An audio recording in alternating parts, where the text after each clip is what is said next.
எல்லாருக்கும் வணக்கம். இன்றைக்கி 28 அதாவது சாட்டர்டே, அதுக்கப்புறம் 30 மண்டேவுடைய ஜூலை கரண்ட் அஃபேர்ஸ் பார்ப்போம். அப்புறம் இன்னொரு விஷயம் என்ன அப்படின்னு சொன்னால் 27th அன்னைக்கு ஒரு சின்ன கரெக்ஷன் சொல்லணும். நீங்கள் யாரும் பார்த்தீங்க, ஆனால் நீங்களும் யாரும் கவனிக்கலன்னு நினைக்கிறேன்.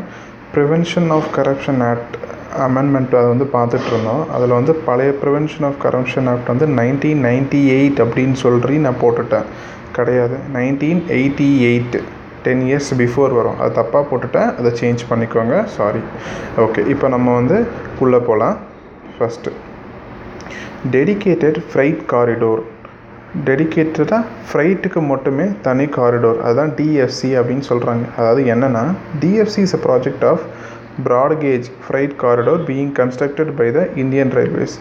என்ன அப்படின்னா, இப்போது பேசஞ்சர் ட்ரெயின்ஸ் ஆகட்டும், ப்ராட் கேஜ் அதாவது ஃப்ரைட் ட்ரெயின்ஸ், சரக்கு வண்டி ஆகட்டும், எல்லாமே ஒரே இது போகுது. ஸோ அந்த டைமில் சரக்கு வண்டி சரக்கு எடுத்துகிட்டு போகும்போது நின்று போகுது. அதுக்காக அது ஒரு டைம் டிலே ஆகுது. இன்னொன்று வெயிட் அதிகமாக இருக்கனால ஸ்லோ மூவிங்காக இருக்குது. ஸோ இதுக்காக என்ன பண்ணுறாங்க அப்படின்னு சொன்னால், இதுக்கு ஃப்ரைட்ஸ் சரக்கு வண்டி கூட்ஸ் வண்டிக்காகவே ஒரு தனி காரிடார் ஒன்று உருவாக்குறாங்க.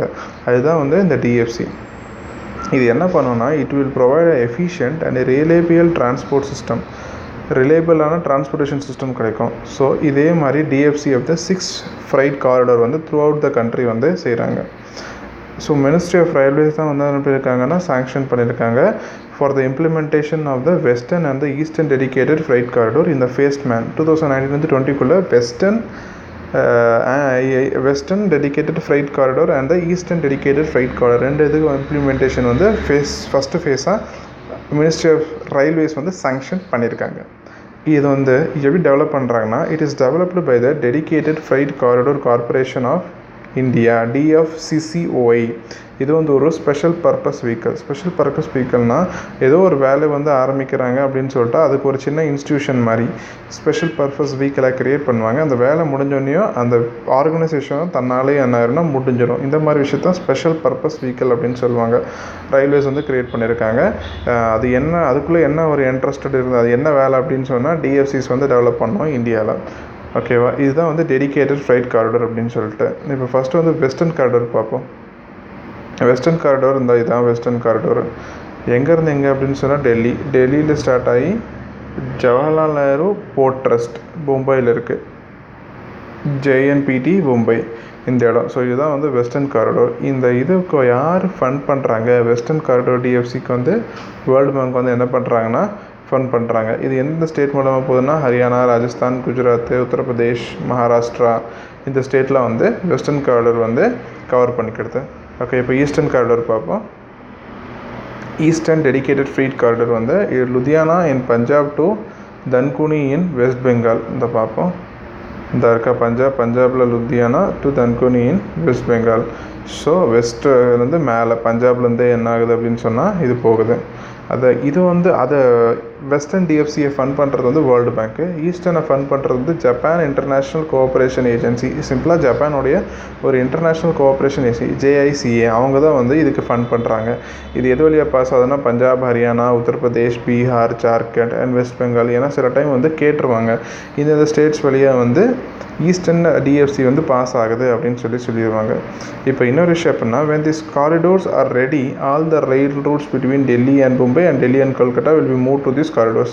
இது எல்லாமே ஃபேஸ் மேனல் 2019-20 முடியும் இல்லையா? முடிச்சதுக்கப்புறமே அதுக்குள்ளே போகிற வழி, அதாவது பேசஞ்சர் கூட போகக்கூடிய கூட்ஸ் வண்டி எல்லாத்தையுமே என்ன பண்ணுவாங்கன்னா இந்த டிஎஃப்சிஸ்க்கு மாற்றி விட்ருவாங்க அப்படின்னு சொல்கிறாங்க.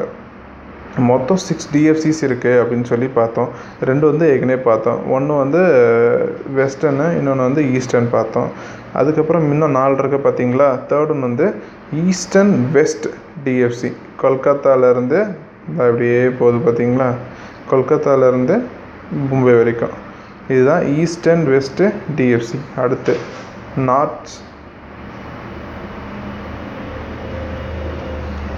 North south DSP. மேலே நார்த்து டெல்லியிலேருந்து க்ரீன் கலர் லைன் இருக்குது பார்த்தீங்களா? அதுதான் எங்கே சென்னை வருது தான் நார்த் சவுத் டிஎஸ்பி. அது பார்த்தாச்சா? அதுக்கப்புறம் east coast DSP Kharagpur West பெங்கால்லேருந்து அப்படியே அந்த ப்ளூ ஈஸ்ட் லைன் வருது பார்த்தீங்களா? விஜயவாடா வரைக்கும். இதுதான் east coast DFC, dedicated freight corridor. அதுக்கப்புறம் சதர்ன் டிஎஃப்சி இந்த கோவாலேருந்து சென்னை வரைக்கும் வருது. இதுதான் வந்து சதர்ன் டிஎஃப்சி. ஸோ மொத்தம் 6 டிஎஃப்சிஸ் வந்து இருக்குது. அடுத்ததாக மோண்டேகோ செம்ஸ்ஃபோர்ட் ரிப்போர்ட் 1999 வந்துச்சு. இது என்ன ஸ்பெஷாலிட்டி அப்படின்னு சொன்னால், இந்த மந்தோட இது வந்து 100th இயர் ஆஃப் எம்சிஆர். எம்சிஆர்னா மோண்டேக் செம்ஸ்ஃபோர்ட் ரீஃபார்ம்ஸ் தான் எம்சிஆர்னு சொல்கிறோம். எட்வின் மோண்டேக் வந்து என்னவாக இருந்தாருன்னா செக்ரட்டரி ஆஃப் ஸ்டேட்டாக இருந்தார். அதே மாதிரி லார்ட் செம்ஸ்ஃபோர்ட் வந்து வைஸ்ராய் ஆஃப் இந்தியாவாக இருந்தார். இது ஆக்சுவலாக இவங்க 2 பேர் இருந்ததுனால தான் அந்த பேர் வரும், மோண்டேக் செம்ஸ்ஃபோர்ட் ரிப்போர்ட் அப்படின்னு சொல்லிட்டு. இல்லைனா இதோட பேர் வந்து இந்தியன் கான்ஸ்டியூஷனல் ரிஃபார்ம்ஸ் ஆஃப் 1919 அப்படின்னு சொல்லுவாங்க. சும்மா பார்த்துக்கலாம் இதில் என்னென்ன இதெல்லாம் வந்துச்சு அப்படின்னு சொல்லிட்டு. கவர்மெண்ட் ஆஃப் இந்தியாவுக்கு 1919 என்னென்ன கொண்டு வந்தாங்கன்னா, ஃபஸ்ட் டைம் வந்து separate central and provincial subjects கொண்டு வந்தாங்க. சென்டருக்கு தனியாக என்னென்ன சப்ஜெக்ட்ஸ் இருக்குது, என்னென்ன கண்ட்ரோல் இருக்குது, அப்புறம் ப்ராவின்சஸ் இவங்களுக்கெல்லாம் என்னென்ன கண்ட்ரோல் இருக்குது அப்படின்னு சொல்லி கொண்டு வந்தாங்க. ஃபஸ்ட் ஒன்று. Second, provincial subject divided into transferred and reserved subject. Provincial சப்ஜெக்ட்லேயே வந்து என்ன பண்ணாங்க அப்படின்னு சொன்னால், கவர்னர் வந்து ஸ்ட்ரெயிட்டாக ஆணையிட்டு நடத்துகிற மாதிரி சில விஷயம் இல்லை, இதெல்லாம் ட்ரான்ஸ்ஃபர்டு. ரிசர்வ்டு அப்படின்னு சொல்லிட்டு லோக்கல் கவர்னர்ஸ் கிட்ட லோக்கல் மினிஸ்டர்ஸ் மூலமாக செய்கிறதுக்காக இருக்கும். ஸோ இதுதான் ட்ரான்ஸ்ஃபர். ஆக்சுவலாக ஒன்றும் இல்லை, எல்லாருக்கும் தெரியும் டையார்கி அப்படின்னு சொல்லிட்டு ஒன்று வரும் பார்த்தீங்களா, டையார்கி. அதுதான் இது provincial subject divided into transferred and reserve அப்படின்னு சொல்லிட்டு. அதே மாதிரி பைகேமரலிசம் வந்துச்சு. டைரக்ட் எலெக்ஷன் வந்து முதல் தடவையாக நடக்கிறதுக்காக போடப்பட்ட சட்டம் இது. பைகேமரலிசம் அப்படின்னா யூனிகேமரலிசம், பைகேமரலிசம் 2 இருக்குது. யூனிகேமரலிசம் அப்படின்னு சொன்னால் லோயர் ஹவுஸ் மட்டும்தான் இருக்கும். இப்போ சிம்பிளாக தமிழ்நாடு எடுத்துக்கிட்டிங்க அப்படின்னு சொன்னால் லோயர் ஹவுஸ் மட்டும்தான் இருக்குது. லெஜிஸ்லேட்டிவ் கவுன்சில் வந்து கிடையாது, லெஜிஸ்லேட்டிவ் அசம்பிளி மட்டும்தான் இருக்குது. ஸோ இது வந்து யூனிகேமரலிசம். இதுவே கவர்மெண்ட் ஆஃப் இந்தியா எடுத்துக்கங்க. கவர்மெண்ட் ஆஃப் இந்தியா எடுத்துக்கிட்டிங்கன்னா அப்படியே லோவர் ஹவுஸும் இருக்குது, அதாவது லோக்சபாவும் இருக்குது, ராஜ்யசபாவும் இருக்குது. Lower house and upper house ரெண்டுமே இருக்குது. ஸோ இதை என்ன செய்வாங்க, பைகேமரலிசம் அப்படின்னு சொல்லுவாங்க. அடுத்து, extension of communal representation for 6 Christians and Anglo Indians. ஆமாம், இதுக்கு முன்னாடியே வந்து என்ன பண்ணிடுவாங்கன்னா, முஸ்லீம்ஸ்க்கு வந்து கம்யூனல் ரெப்ரசன்டேஷன் வந்து கொடுத்துருவாங்க. பட் இந்த ஆக்டில் தான் வந்து என்ன செய்வாங்கன்னா, 6க்கும் கிறிஸ்டியன்ஸ்க்கும் ஆங்கிலோ இண்டியன்ஸ்க்கும் வந்து கம்யூனல் ரெப்ரசன்டேஷனை எக்ஸ்டெண்ட் பண்ணுவாங்க. அதே மாதிரி ஸ்டேட் ப்ரொவின்ஷியல் பட்ஜெட்டை வந்து சென்ட்ரல் பட்ஜெட்லேருந்து பிரித்து தனியாக இவங்களுக்கு ஒரு தனி பட்ஜெட், இவங்களுக்கு ஒரு தனி பட்ஜெட். ஸோ ஃபஸ்ட் டைம் ப்ரொவின்சஸ்க்கு வந்து தனியாக பட்ஜெட் போட்டது அப்படின்னு சொன்னதும் இந்த ரீஃபார்மாக கொண்டு வந்தது 1919. அதுக்கப்புறம் CBSE central public service commission வந்து எஸ்டாப்ளிஷ் பண்ணாங்க. இது மூலமாக தான் 1926. அதே மாதிரி என்ன சொன்னாங்க அப்படின்னு சொன்னால், இந்த ஆக்ட்டு, இந்த ரீஃபார்ம்ஸ் எல்லாம் ஒரு 10 இயர்ஸ் கழித்து ரிவ்யூ பண்ணி ஒரு ரிமோட் சப்மிட் பண்ணணும், ஒரு ஸ்டாட்யூட்டரி கமிஷன் வந்து போடணும் 10 இயர்ஸ் கழிச்சு அப்படின்னு சொல்லுவாங்க. பட் என்ன பண்ணுவாங்கன்னா, 10 இயர்ஸ் கழிச்சு இல்லை, 8 இயர்ஸ் கழிச்சு 1927 சைமன் கமிஷன் என்ன பண்ணோம் வரும். ஸோ அது வந்து ரிப்போர்ட் கொடுக்கறதுக்காக தான் வரும். ஓகே, இது பார்த்து வச்சுக்கோங்க. ஏன் அப்படின்னா இந்த தடவை கேட்கறதுக்கான வாய்ப்பு அதிகமாக இருக்குது. இதை கேட்டுட்டு விச் ஆஃப் தம் அப்போது இஸ் த 1919 ரிஃபார்ம்ஸ் இதெல்லாம் வந்துச்சு அப்படிலாம் கேட்டுடலாம். நெக்ஸ்ட்டு, எர்த் ஓவர்ஷூட் டே இன் 2018. ஃபஸ்ட்டு எர்த் ஓவர்ஷூட் டே அப்படின்னா அது வந்து ஒரு டேட். அது என்ன டேட் அப்படின்னா, when humanity's annual demand on nature exceeds what earth can regenerate on the entire year. ஒன்றும் இல்லை, இப்போது ரினியூவல் ரிசோர்ஸ் சொல்கிறோம்ல, எண்ணெய் வந்து ரினியூவல் ஆகிறதுக்கு ரொம்ப நாள் ஆகும். பட் நம்ம எடுத்து அதை உபயோகப்படுத்துகிற வேகத்துக்கும் அது திரும்ப ரினியூவல் ஆகிற வேகத்துக்கும் நிறைய வித்தியாசம் இருக்குல்ல. அது வந்து ஒரு நாளைக்கு எப்படி சொல்கிறது, இன்னும் எக்ஸாம்பிள் சொல்லணுன்னா, ட்ரீஸ் எடுத்துக்கலாம். ட்ரீஸ் வந்து வளர்கிறதுக்கு ரொம்ப நேரம் ஆகும். பட் நம்ம கட் பண்ணுற ஸ்பீடும் அது வளர்கிற ஸ்பீடும் பார்த்தீங்க அப்படின்னு சொன்னிங்கன்னா, கட் பண்ணுறதா நம்ம அதிகம், அது வளர்கிறது வந்து கம்மியாக தான் இருக்குது. ஸோ அதுதான் சொல்கிறாங்க, ஒரு இயருக்கு ஒரு எர்த் வந்து எவ்வளோ ப்ரொடியூஸ் பண்ணமோ அந்த ப்ரொடியூஸை வந்து நம்ம எவ்வளோ நாளுக்குள்ளே காலி பண்ணுறோம் அப்படின்றது. இது வந்து 1970ஸ்லேருந்து இந்த எர்த் ஷூட் டே வந்து வந்துச்சு. 1970ஸ்லாம் என்ன இருந்துச்சு அப்படின்னு சொன்னால், நம்ம வந்து அதாவது ஒரு மாதம் சம்பளம் மாதிரி சிம்பிளாக ஒரு மாதம் வந்து 1000 ரூபாய் கொடுத்துட்டாங்க. 1000 ரூபாய் வந்து முன்னாடிலாம் வந்து 30 நாள் இருந்துச்சு. 30 நாளும் அந்த 1000 ருபீஸை வச்சு நம்ம சாப்பாடு செலவுகள்லாம் பார்த்துக்கிட்டோம். 1970ஸ்ல அந்த மாதிரி. 2000s வரும்போது 20ஆம் தேதியே சம்பளம் தீர்ந்து போச்சு. இப்போ என்ன ஆகுது அப்படின்னு சொன்னால் 15ஆம் தேதியே சம்பளம் தீர்ந்து போச்சு. அந்த மாதிரி தான் இந்த எர்த் ஓவர்ஷூட் டே. 1970ஸ்ல தான் வந்து டிசம்பர் மந்த் வரைக்கும் என்னென்னா எர்த் என்னென்ன ப்ரொடியூஸ் பண்ணுறோம் அதெல்லாம் யூஸ் பண்ணோம். மிச்சம் ஒரு 10 days 20 days தான் என்னது அதையும் தாண்டி எக்ஸ்ட்ராவாக யூசேஜ் பண்ணோம், ரிசோர்ஸஸ் வந்து எக்ஸ்ட்ராக்ட் பண்ண ஆரம்பித்தோம். பட் இப்போ வந்து எங்கே இருக்குது, ஆகஸ்ட் 1 என்ன பண்ணிடுறோமா, ஒரு வருஷத்துக்குள்ளே ஒரு எர்த் எவ்வளோ ரிசோர்ஸை ப்ரொடியூஸ் பண்ணுறோமோ எல்லாத்தையும் நம்ம யூஸ் பண்ணி முடிச்சிடுறோம். ஸோ இப்போ நம்மளுக்கு ஒரு எர்த் போடாது, 2 எர்த் வேணுன்ற மாதிரி சொல்லிகிட்டு இருக்காங்க. ஸோ கான்செப்ட் புரிஞ்சில்ல, எர்த் ஓவர்ஷூட் டே அப்படின்னா என்ன அப்படின்னு சொல்கிறது நான் புரிஞ்சில்ல, அவ்வளோதான். இது வந்து யார் கால்குலேட் பண்ணுறாங்க அப்படின்னா குளோபல் ஃபுட் பிரிண்ட் நெட்வொர்க்கு, அப்புறம் world wide fund for nature, இவங்க 2 பேரும் சேர்ந்து தான் எர்த் ஓவர்ஷூட் டே வந்து இது பண்ணுறாங்க. 1970s என்னது கால்குலேட் பண்ணுறாங்க. போன வருஷம் 2018 வந்து ஆகஸ்ட் 1 அப்படின்னு டேட் வந்துச்சு. 2017 ஆகஸ்ட் 3 அப்படின்னு வந்துருச்சு. 3 days தள்ளி வந்திருக்கோம் இப்போ நம்ம. ஓகே, அப்புறம் குளோபல் டிசபிலிட்டி சம்மிட் அப்படின்னா முதலாக நடந்தக்கூடிய first ever global disability summit held in London. இது யார் ஆர்கனைஸ் பண்ணாங்க அப்படின்னா UK department for international development. யார் கூட சேர்ந்து அப்படின்னா international disability alliance and government of Kenya. இதோட மோட்டோ என்ன அப்படின்னு சொன்னால் firm of commitments of the country leaders towards the cause of person with disability. எந்த ஒரு மனிதன் டிசபிலிட்டியோடு இருக்கானோ அவனை நோக்கி அந்த கண்ட்ரியோட லீடர்ஷிப்ஸ் வந்து திரும்பி அவங்களுக்கு நிறைய கமிட்மெண்ட்ஸ் கொடுக்கணும் அப்படின்றது தான் இந்த குளோபல் டிசபிலிட்டி சமிட்டோடைய மோட்டோ. இதோட அப்ஜெக்டிவ் என்ன அப்படின்னு பார்த்தீங்கன்னா குளோபல் அட்டென்ஷனை வந்து திருப்பணும் யார் பக்கத்தில், இந்த மாதிரி டிசேபிள்டு பர்சன்ஸு சில நெக்லெக்டட் ஏரியாவில் இருக்கலாம், இதெல்லாம் டிசபிலிட்டி அப்படின்னே தெரியாது, but S it is also A disability அப்படின்னு சொல்லிட்டு அதுக்கும் வந்து ஃபோக்கஸ் கொடுக்கணும் இந்த நெக்லெக்டட் ஏரியாஸ்க்கு அப்படின்னு சொல்லியிருக்கோம். அதே மாதிரி நம்ம இந்தியாவில் வந்து ministry of social justice and empowerment வந்து என்ன பண்ணியிருக்காங்க, ரெப்ரசன்ட் பண்ணாங்க இந்த சமிட்டில். கேட்டுருவாங்க எந்த மினிஸ்ட்ரி வந்து இதை ரெப்ரசன்ட் பண்ணாங்க அப்படின்னு சொல்லிட்டு. ஸோ இதுதான் global disability summit. Ethanol bio refineries.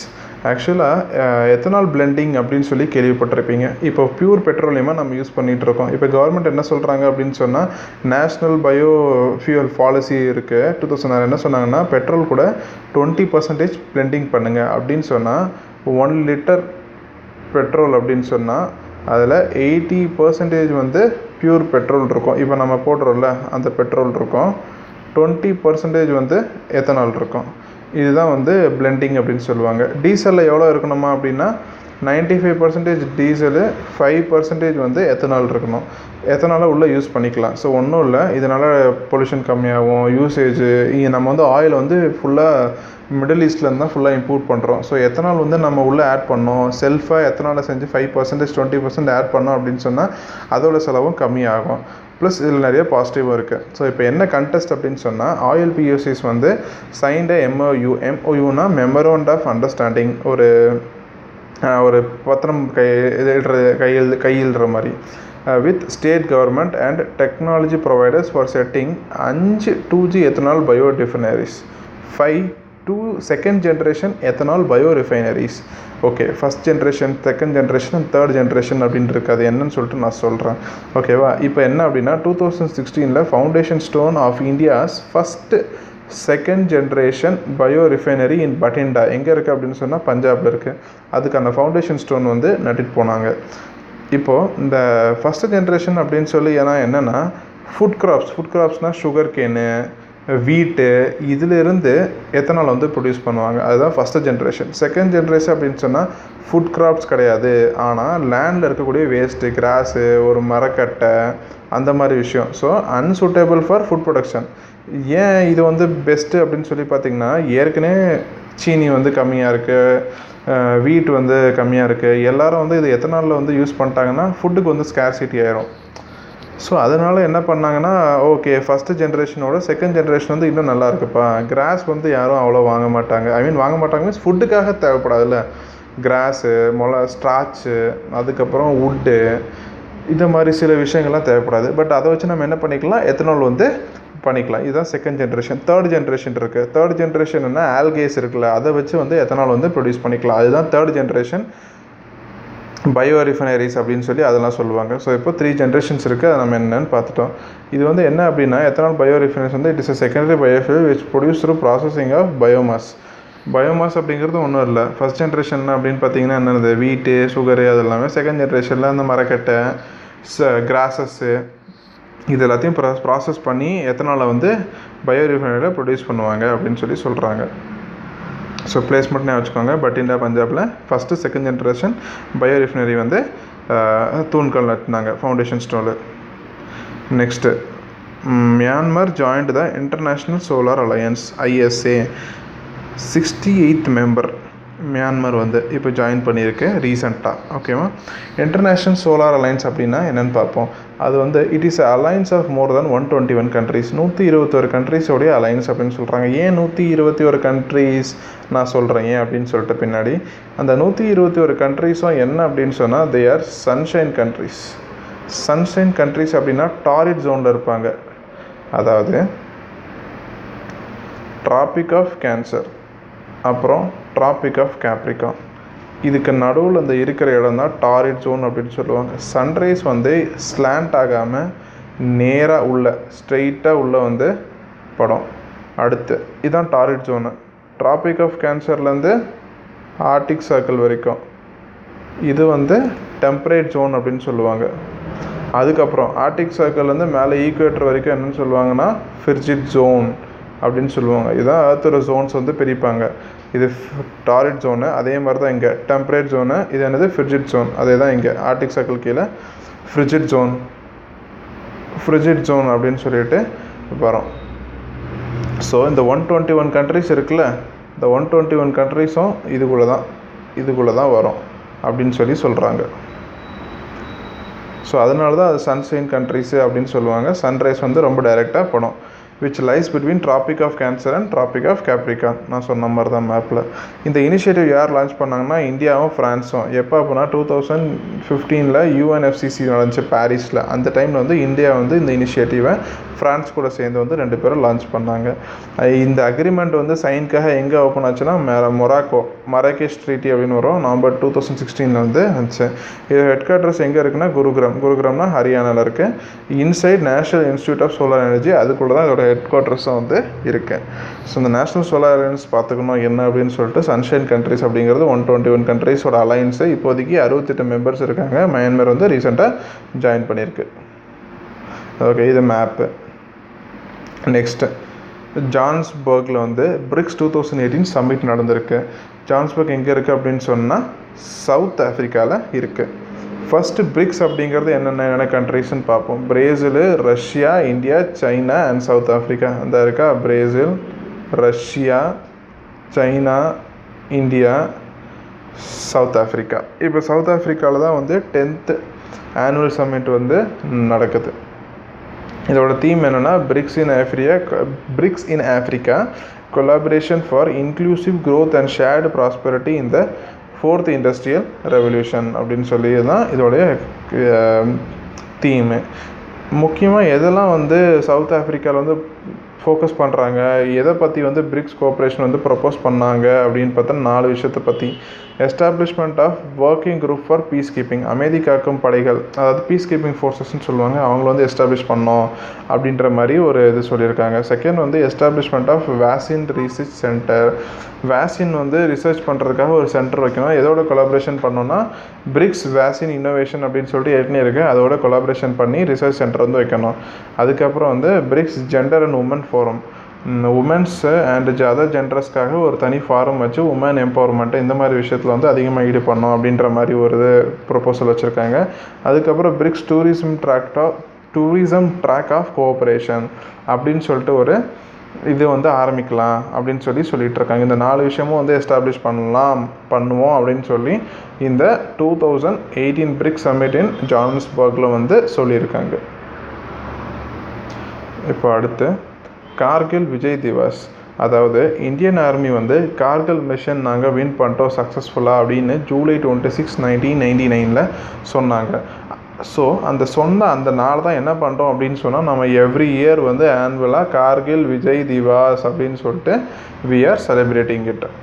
India வந்து என்ன பண்ணாங்கன்னா ஆப்ரேஷன் விஜய் அப்படின்னு சொல்லிட்டு ஒரு ஆப்ரேஷன் வந்து லான்ச் பண்ணாங்க. யார் மேலேனா கார்கில் அப்படின்ற இடம் இருக்குது ஜம்மு அண்ட் காஷ்மீரில். அந்த இடத்துல பாகிஸ்தானி சோல்ஜர் அத்துமீறி உள்ளே வந்தாங்க. காஷ்மீரி மிலிட்டன்ஸ் வந்து என்ன செஞ்சாங்கன்னா அந்த இடத்த வந்து பிடிச்சிருந்தாங்க. ஸோ இவங்க 2 பேரையும் வந்து சக்ஸஸ்ஃபுல்லாக வெளியே எடுத்துகிட்டு திரும்ப அந்த இடத்த வந்து ரீகேப்சர் பண்ணோம். ஸோ அந்த டேட் ரீச் கேப்சர் பண்ணி எஸ் வி வான் அப்படின்னு சொல்ல டேட் வந்து என்றைக்குனா 27ஆம் சொன்னாங்க. இந்தியன் ஆர்மி வந்து கார்கில் மிஷன் நம்ம வின் பண்ணிட்டோம், அதாவது ஆப்ரேஷன் விஜய் இஸ் சக்ஸஸ்ஃபுல் அப்படின்னு சொல்லிட்டு. ஸோ அன்றைக்கி தான் கார்கில் விஜய் திவாஸ் அப்படின்னு சொல்லி சொல்லுவாங்க. அடுத்து ராமோன் மகசேசே அவார்ட் 2018. அதாவது இந்தியா மொத்தம் 6 பேர் வந்து செலக்ட் பண்ணியிருக்காங்க இந்த அவார்டுக்காக. அதில் 6 பேரில் 2 பேர் வந்து Indians. Bharat Wadhwani and Sonam Wangchuk are among 6 declared winners of the 2018 Ramon Magsaysay Award. ஆக்சுவலாக என்னது இந்த ராமன் மகசேசே அவார்டு அப்படின்னு சொன்னால், ஏஷியாவோட ஒரு ஹையஸ்ட் ஆனர், ரொம்ப ஒரு மதிப்புக்குரிய ஒரு விருது ஏஷியாலேயே. இது வந்து என்னென்னு சொல்லுவாங்க அப்படின்னு சொன்னால், எதுக்கு சமம் அப்படின்னு சொன்னாங்கன்னா ஈக்குவலன் டு நோபல் ப்ரைஸ்க்கும் சமம் அப்படின்னு சொல்லிட்டு சொல்லுவாங்க. இது வந்து 1957 1956 எஸ்டாப்ளிஷ் பண்ணாங்க. யார் பண்ணாங்கன்னா New York's Rockefeller brother fund and Philippines government. Philippines government ஏன் பண்ணாங்கன்னா இந்த memory of Philippines 3rd president Ramon Magsaysay. ஸோ யார் அப்படி இவங்க அப்படின்னா ஃபிலிப்பைனுடைய 3rd பிரசிடெண்ட் தான் ராமோன் மகசேசே. அவங்களோட ஞாபகமாக இவங்களும் நியூயார்க் ராக்ஃபெல்லர் பிரதர்ஸ் ஃபண்டும் 2 பேரும் சேர்ந்து இந்த அவார்டை வந்து இனிஷியேட் பண்ணி நடத்திக்கிட்டு இருக்காங்க 1957. இந்த அவார்டு வந்து இண்டிவிஜுவலுக்கு மட்டும் இல்லை, ஒரு தனி மனிதனுக்கு மட்டும் இல்லாமல் ஒரு ஆர்கனைசேஷனுக்கும் கொடுக்கலாம். லைக் க்ளீன்காங்க அது ஒரு ஆர்கனைசேஷன் அந்த மாதிரி ஏதாவது இருந்துச்சு அப்படின்னு சொன்னால் அந்த ஆர்கனைசேஷன்ஸ்க்கும் கொடுக்கலாம். From Asia ரீஜன்லேருந்து. ஸோ தனி ஒருத்தருக்கு மட்டும் இல்லாமல் ஒரு குரூப் ஆஃப் ஆர்கனைசேஷன் ஒரு கம்பெனி இருக்கா, அதுக்கும் கொடுக்கலாம் இவங்க அவார்டு வந்து. நான் வச்சுக்கோங்க, ஏன்னா கேட்பாங்க ஒன்லி ஃபார் இண்டிவிஜுவல்ஸ் அப்படின்னு சொல்லி கேட்பாங்க ஆப்ஷன்ஸில். இல்லை cannot be given for organisation அப்படின்னு சொல்லி கேட்பாங்க. இதெல்லாம் வந்து க்ரூஷியலான ஏரியா. ஸோ பார்த்துக்கோங்க. ஓகே. அப்புறம் என்னென்ன கொடுப்பாங்க அப்படின்னு சொன்னால் ஒரு மெடல் கொடுப்பாங்க. அதில் என்ன இருக்கும் அப்படின்னா ராமன் மகசேஸ்வர் அந்த பிக் வந்து கார்டாக இருக்கும். அப்புறம் கேஷ் ப்ரைஸ் கொடுப்பாங்க. அதுக்கப்புறம் ஒரு சர்டிஃபிகேட் கொடுப்பாங்க. அப்புறம் டிஜி யாத்ரா அப்படின்னு சொல்லிட்டு ஒன்று இருக்குது. மினிஸ்ட்ரி ஆஃப் சிவில் ஏவியேஷன் வந்து அதில் ஒர்க் பண்ணிட்டுருக்காங்க அப்படின்னு சொன்னால் அதை கூடிய சீக்கிரம் வந்து பயனுக்கு கொண்டு வரதுக்கான எல்லா முயற்சியும் எடுத்துக்கொண்டு இருக்கிறாங்க. யார் அப்படின்னா மினிஸ்ட்ரி ஆஃப் சிவில் ஏவியேஷன். இதுக்கு கீழே என்ன சொல்ல வராங்கன்னா, when you enter the airport your images will be captured and then you will be able to go through full life cycle of your travel in a seamless manner.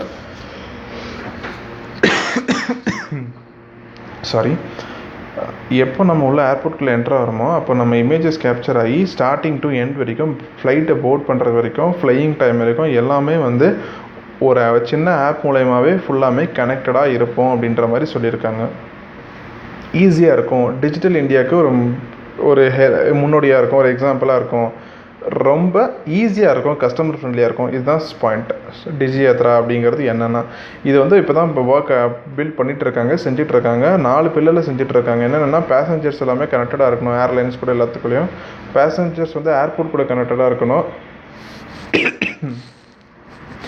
அப்புறம் connected flying இருக்கும்போது connected இருக்கணும், எங்கே இருக்காங்க எங்கே அந்த மாதிரி. அப்புறம் connected systems. இந்த 4 பிளாட்ஃபார்மில் வந்து என்ன செஞ்சுருக்காங்கன்னா அந்த 4 பில்லர்ஸ் வந்து இம்பார்ட்டண்ட்டான ஆஸ்பெக்ட் பாயிண்ட்ஸாக வச்சு டெவலப் பண்ணிகிட்டு இருந்திருக்காங்க.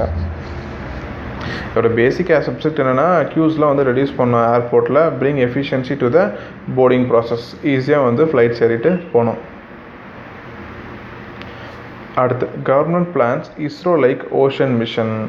என்ன அப்படின்னா சென்டர் வந்து இந்த 5 வருஷத்தில் 8000 கோடி ரூபாய் ரெடி பண்ணியிருக்காங்க. எதுக்காகனா to explore the deep research of ocean சீபெடை வந்து ரிசர்ச் பண்ணோம். எந்த அளவுக்கு வந்து இஸ்ரோ வந்து ஸ்பேஸ் வந்து ரிசர்ச் வந்து ஓரளவுக்கு முன்னோடியாக we are going in good condition. அதே மாதிரி சீ ஃப்ளோரையும் வி ஹேவ் டு ரிசர்வ் அப்படின்னு சொல்லிட்டு 8000 crore வந்து தனியாக எடுத்துக்க வச்சுருக்காங்க. இது வந்து எர்த் சயின்ஸ் மினிஸ்ட்ரியோட டாஸ்க்கு. எதுக்காகனா to coordinate the exercise deep ocean mission அப்படின்ற ஒரு எக்ஸசைஸை யார் வந்து கோஆர்டினேட் பண்ணோம் அப்படின்னா யூனியன் எர்த் சயின்ஸ் மினிஸ்ட்ரி அவங்க தான் பண்ணோம். ஆக்சுவலாக என்ன பிளான் அப்படின்னு சொன்னால் முதல்ல வந்து ஒரு டீசாலினேஷன் பிளான்ட் வந்து ஓப்பன் ஆகணும். டீசாலினேஷன் அப்படின்னு சொன்னால் கடற்கரையில் வச்சுருப்பாங்க. உப்பு தண்ணியை வந்து நல்ல தண்ணியாக மாற்றுறது தான் டீசாலினேஷன் பிளான்ட்டு. இது எந்த எனர்ஜியில் ஒர்க் பண்ணணும்னா டைடல் எனர்ஜியில் வந்து ஒர்க் பண்ணணும். ஸோ என்ன பிளான் பண்ணாங்கன்னா டீசாலினேஷன் பிளான்ட் ஓப்பன் பண்ணணும் which will be work with tidal energy. அதுக்கப்புறம் ஒரு சம்மர்சபிள் வெஹிக்கல் அடியில் வரைக்கும் மூழ்கக்கூடிய ஒரு வெஹிக்கல். அது என்ன பண்ணணும்னா ஒரு அட்லீஸ்ட் ஒரு 6000 மீட்டருக்கு வரைக்கும் வர உள்ளே போனோம் வித் 3 people. ஸோ இதுதான் வந்து அவங்களோட பிளானு. ஓஷன் மெஷர்மெண்ட்டு அதுக்கெல்லாம் வந்து அந்த டைமில் இந்த 2 விஷயத்த பிளான் பண்ணாங்க. டீசாலினேஷன் பிளான்ட்டு அப்புறம் வந்து ஒரு சம்மர்சபிள் வெஹிக்கல். ஆக்சுவலாக என்னென்னா இந்தியாவுக்கு வந்து ஒரு 1,50,000 ஸ்கொயர் கிலோமீட்டர்ஸ் இந்த சென்ட்ரல் இந்தியன் ஓஷன் பேசன். இந்த இதுதான் சென்ட்ரல் இந்தியன் ஓஷன் பேசன். இந்த இடத்துல வந்து ஒரு 1,50,000 ஸ்கொயர் கிலோமீட்டர்ஸ் இருக்குது. யார் இதுக்கு வந்து கொடுத்துருக்காங்கன்னா international seabed authority for exploration of polymetallic nodules. அவங்க வந்து கொடுத்துருக்காங்க. இதில் வந்து நீங்கள் என்ன பண்ணிக்கலாம் அப்படின்னு சொன்னால் நிறையா ரிசோர்ஸஸ் வந்து எடுத்துக்கலாம் அப்படின்னு சொல்லியிருக்காங்க. அதாவது சீபெட்டில் நிறையா ராக்ஸ் இருக்குது, உடஞ்சி கிடக்குது. இதில் என்னென்ன இருக்குது அப்படின்னு சொன்னால் அயனு, மேக்னீஷியம், நிக்கல், கோபால்ட் இதெல்லாம் இருக்குது. ஸோ அதெல்லாம் எடுத்து நம்ம யூஸ் பண்ணிக்கலாம். இதில் வந்து ஒரு 10% எடுத்தாலே 100 வருஷத்துக்கு எனர்ஜி ரிசோர்ஸஸ் பிரச்சனை வந்து கிடையாது அப்படின்ற மாதிரி சயின்டிஸ்ட் வந்து சொல்லியிருக்காங்க. அதே மாதிரி CIOB, அதாவது சென்ட்ரல் இந்தியன் ஓஷன் பேசின் மட்டும் இல்லை, எக்ஸ்க்ளூசிவ் எக்கனாமிக் ஜோன், அதுவும் வந்து நம்மக்கிட்ட வந்து மொத்தம் 2.2 மில்லியன் ஸ்கொயர் கிலோமீட்டர்ஸ் இருக்குது. அதுக்குள்ளேயும் நம்ம என்ன பண்ணிக்கலாம், ஆயில் அதெல்லாமே ரிசர்ச் பண்ணிக்கலாம். அது எல்லாமே ஆனால் இப்போ எப்படி இருக்குது கரண்ட்டாக அப்படின்னு சொன்னால் எக்ஸ்ப்ளோரே பண்ணல, அன்எக்ஸ்ப்ளோர்டாக இருக்குது, அன்யூட்டிலைஸ்டாக எதையுமே யூஸ் பண்ணாமல் இருக்குது.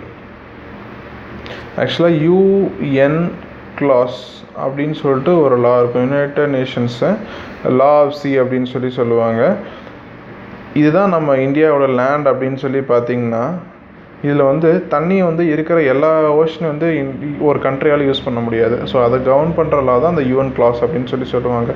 அது இன்டர்னல் வாட்டர்ஸு, இந்த உள்ள சின்ன அந்த ஆர்ச்சிபெலகோ, இந்த சின்ன சின்ன ஐலாண்ட்லாம் வந்து பார்த்தீங்க அப்படின்னு சொன்னால் எல்லாமே வந்து ஸ்டேட் கண்ட்ரோலில் இருக்கும்.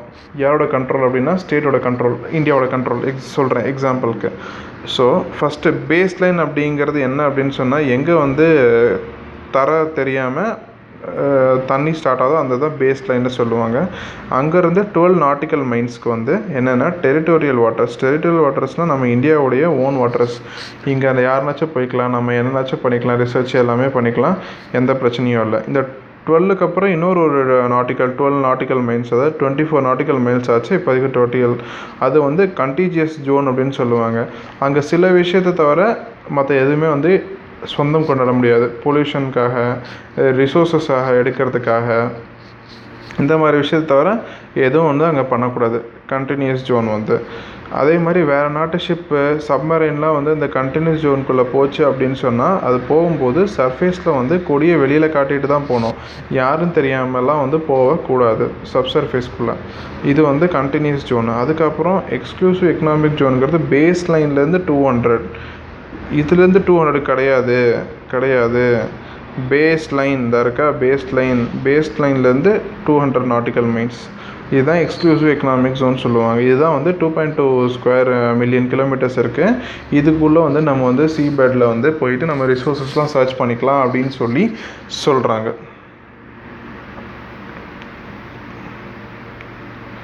ஸோ இன்றைக்கி டிஸ்கஷன் வந்து இவ்வளோ தான். சாட்டர்டே வந்து ஒரு சின்ன ஒர்க் ஆயிடுச்சு, அதனால் பண்ண முடியல, சாரி. பட் வரி பண்ணிக்க வேண்டாம். அப்படி நான் பண்ணலன்னா கூட அடுத்த இதில் நான் ஆட் பண்ணி உங்களுக்கு கரண்ட் அஃபேர்ஸ் வந்து கொடுத்துருவேன். எதுவுமே வந்து விட்டு போகாத மாதிரி தான் நான் பார்த்துக்குவேன். ஸோ இன்றைக்கி 28 and 30 கரண்ட் அஃபேர்ஸ் வந்து பார்த்துருப்போம். திரும்ப நாளைக்கு கரண்ட் அஃபேர்ஸ் நம்ம பார்க்கலாம். தேங்க்யூ.